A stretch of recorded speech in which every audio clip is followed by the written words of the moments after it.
It's May 2024 and I'm making the dangerous and arduous crossing of the Franco-Swiss border on a number 272 bus between Geneva Airport and Annecy.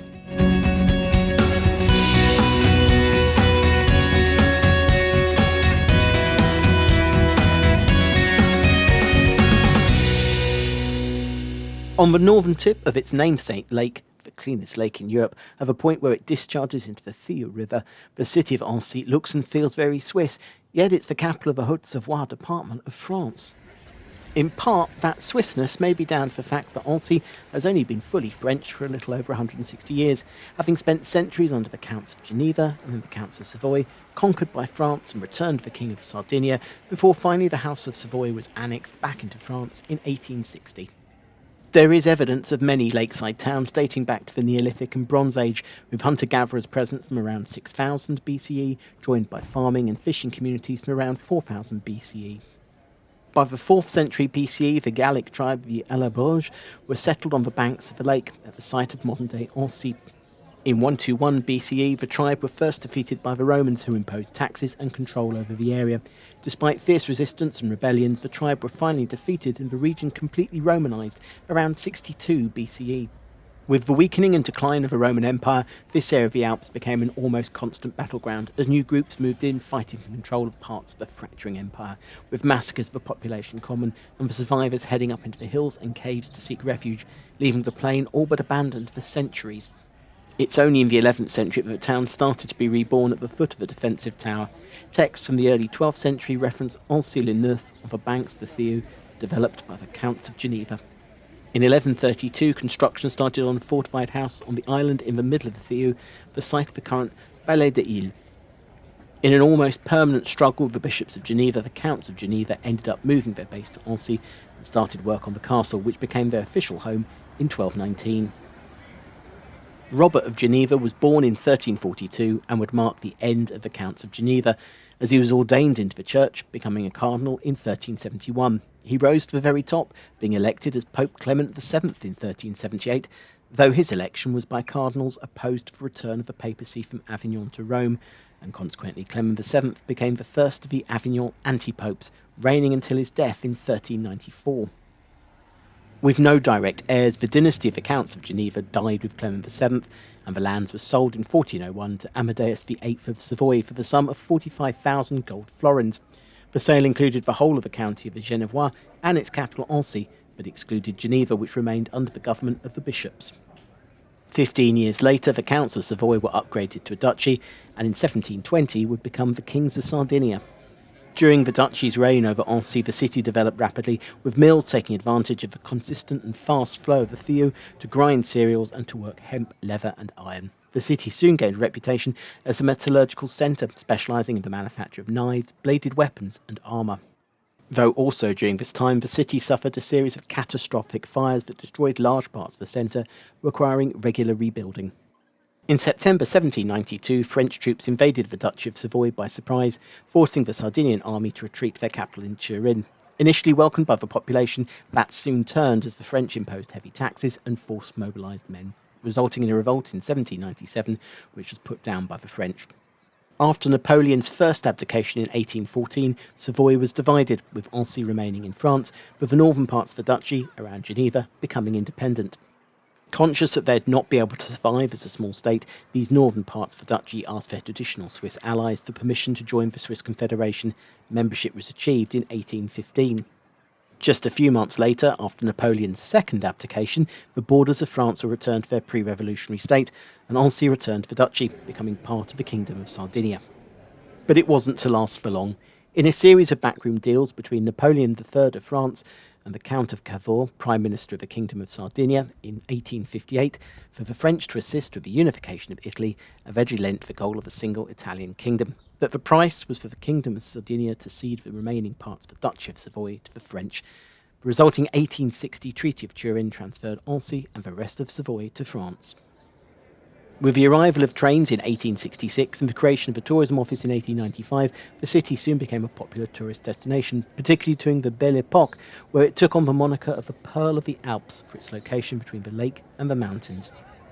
The city was spared most of the worst of both the First and Second World Wars, with Annecy being liberated by French forces on August the 19th, 1944. In the early 1960s, strict environmental regulations were introduced on Lake Annecy, which has subsequently led to it becoming the cleanest lake in Europe. Classified as a historic monument since 1906, the Catholic Cathedral of Annecy dates from the beginning of the 16th century, when it was built as a place of worship for a Celestines convent. The front facade was completed in 1535, but the church was only consecrated in 1539. As Bishop of Geneva, Francis de Sales officiated at the church, and with Baroness Jeanne de Chantal, he founded the religious order of the Visitation in the city. He would later go on to be canonised by the church, becoming Saint Francis de Sales in 1665, barely 40 years after his death. Jeanne would have to wait another 102 years before being canonised in July 1767. During the years of the French Revolution, the church was transformed into a temple to the goddess Reason. After its return to the Catholic Church, it was elevated to a cathedral in 1822.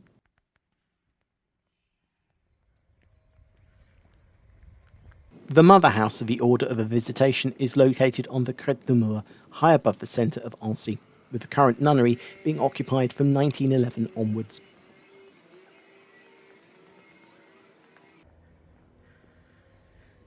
Between 1922 and 1930, a basilica was built next to the convent, the Basilica of the Visitation of Annecy, both as a chapel for the nuns and as a place to house the bodies of St. Francis and St. Jean, who are entombed in the gilded bronze sarcophagi at the top of the two side naves.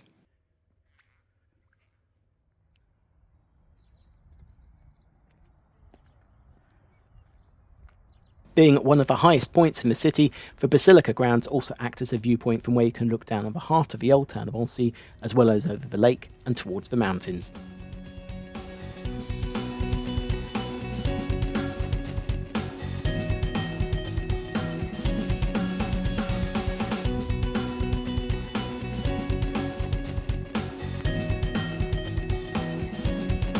Below the basilica is the city's castle, the Château d'Annecy. There would have been a fortress on the site by the 8th century, but nothing is known of its origin. The first mention of the castle is from October 1219, and the House of Geneva made it their main residence. In the start of a recurring theme, that fortress was destroyed by fire in April 1340 and rebuilt identically straight away, with the building fully restored around 1344. After the Counts of Geneva died out, with the last Count, Robert of Geneva, dying without an heir in 1394, the castle passed through various relatives before passing to the Count of Savoy, Amadei VIII. Amadei restored the castle in 1403 before moving in 1405. Another fire in 1412 required further rebuilding work.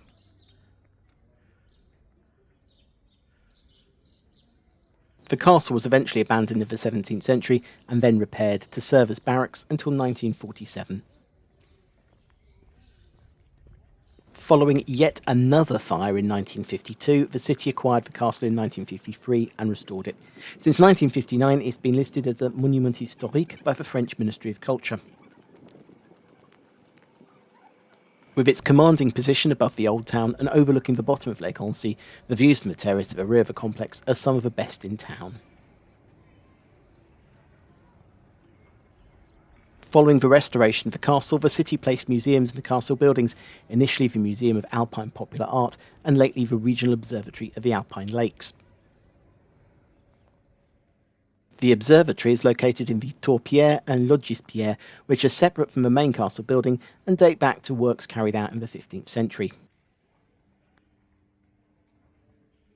Along with an aquarium in the basement, which has examples of the many species of fish that call the Alpine Lakes home, the museum also houses exhibits on the archaeology of the lake and the first settlers in the area.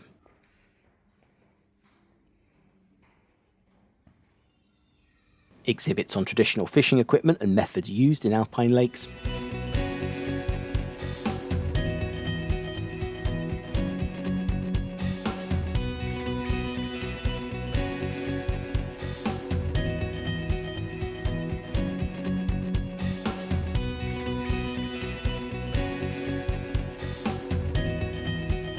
As well as information on the 5 great alpine lakes, Liman, aka Lake Geneva, Annecy, Bourget, Serre-Ponçon and Saint-Creux-de-Verdon that form a vital ecosystem down the eastern side of France along the line of the Rhône River from Lake Geneva to the sea.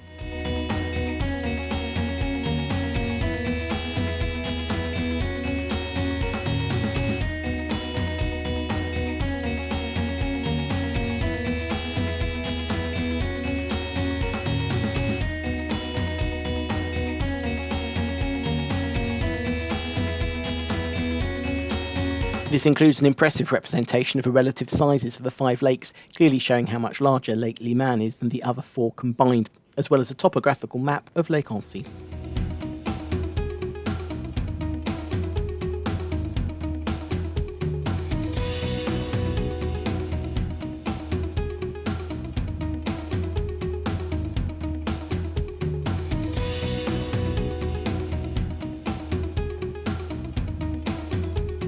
There's also a gallery that houses models of the different sightseeing and transport ships that applied their trade on the waters of Lake Annecy from the early days of the tourism boom of the Belle Époque through to the most recent additions.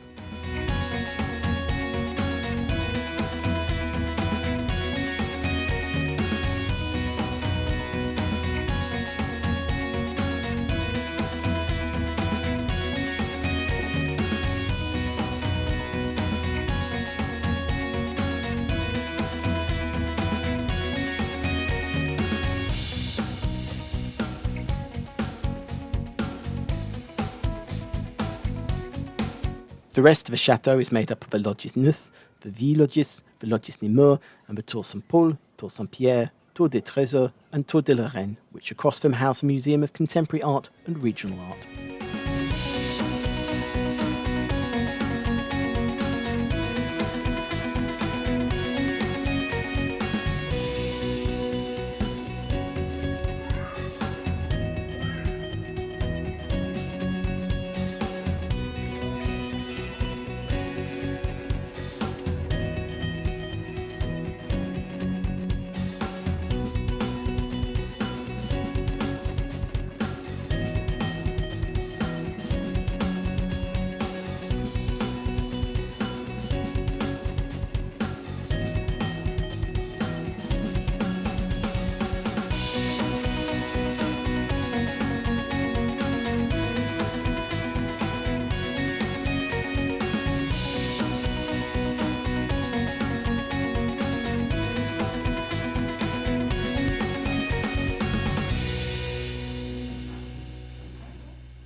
Back down at river level to the city's other palace, the Palais de Lille.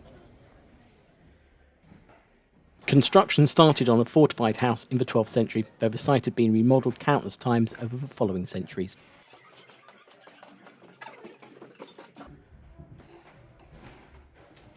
Originally in the hands of the lords of the island, who held it in noble tenure for the Counts of Geneva, that became irrelevant when the counts themselves were forced to relocate to Annecy in 1219.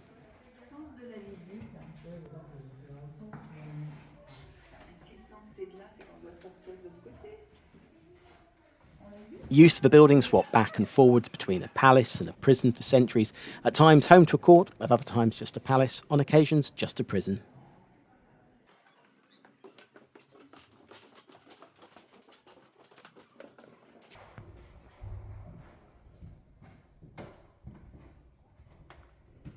In 1729 it was converted to house the land register offices, but soon also took on a role as barracks for passing troops and a warehouse.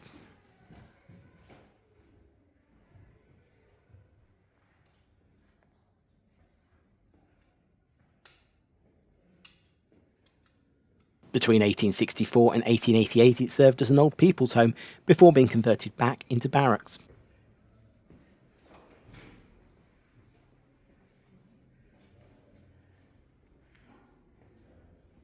At one point the building was threatened with destruction, but due to its location on an island in the Thiou, the costs involved were too high, so the building was saved, being classified as an historic monument in 1900.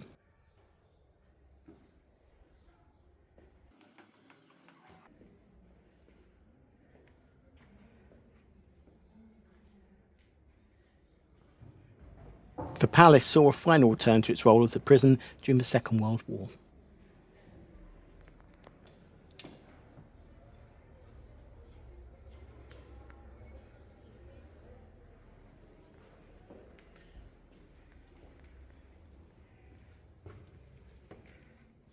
After restoration works following the war, the palace now houses the Architecture and Heritage Interpretation Centre, as well as having many of the former cells and dungeon blocks restored to how they would have looked during the building's heyday as a prison.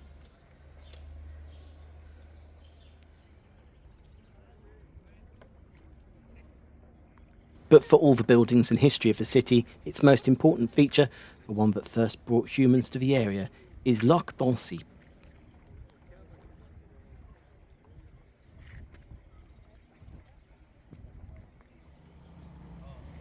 The city sits at the northern end of the lake, at a point where the waters of the lake are funnelled into the Thia River, which leads to the Thia, which itself flows into the Rhône.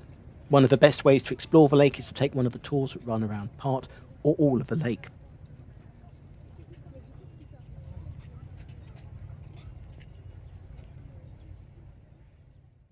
At 14.6 kilometres long, and at its widest point 3.35 kilometres wide, the lake is the third largest lake wholly within France. At its narrowest, the lake is just 800 metres wide, giving a total perimeter of around 35 kilometres. The lake has an average depth of 41.5 metres, though it's double that at its deepest point.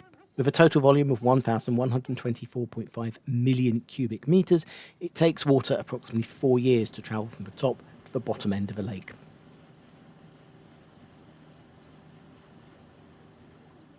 The lake was originally formed around 18,000 years ago at the end of the Würm glaciation, the last glacial period in the Alpine region. Today, the lake is fed by 7 streams and torrents coming down from the mountains, as well as a powerful sub-lake spring, the Boubios, located at the deepest part of the lake, some 82 metres below the surface.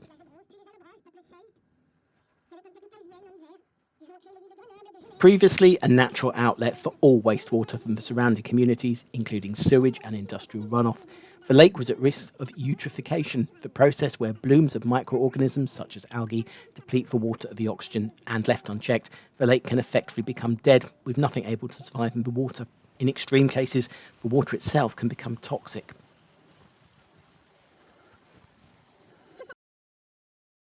In the 1950s, with the process well underway on the lake, a vast public awareness campaign was launched which helped to allow the implementation of measures to save the lake, despite some at the time just seeing the slow death of the lake as an irredeemable consequence of industrial development and economic progress that just had to be accepted.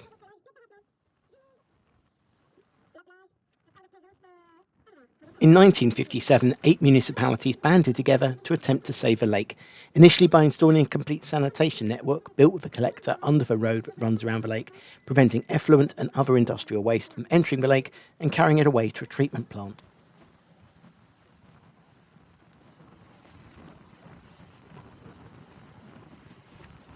In 1994, a new depollution plant was built, and today the only water entering the lake is from rain and the streams and springs that feed it.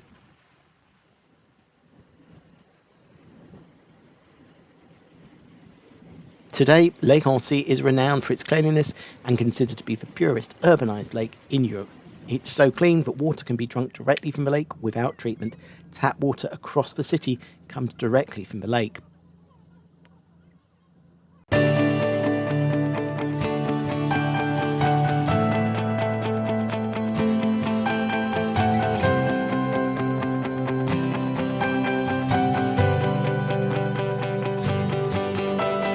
Next time, I continue my exploration of the region by taking a trip to the village of L'Auvergne to see the power of nature in action as the waters of the river Thia tear through the rock to create a spectacular gorge and labyrinth of channels, and visit one man's castle and collection that helped the oldest cultural institution in France find a permanent home.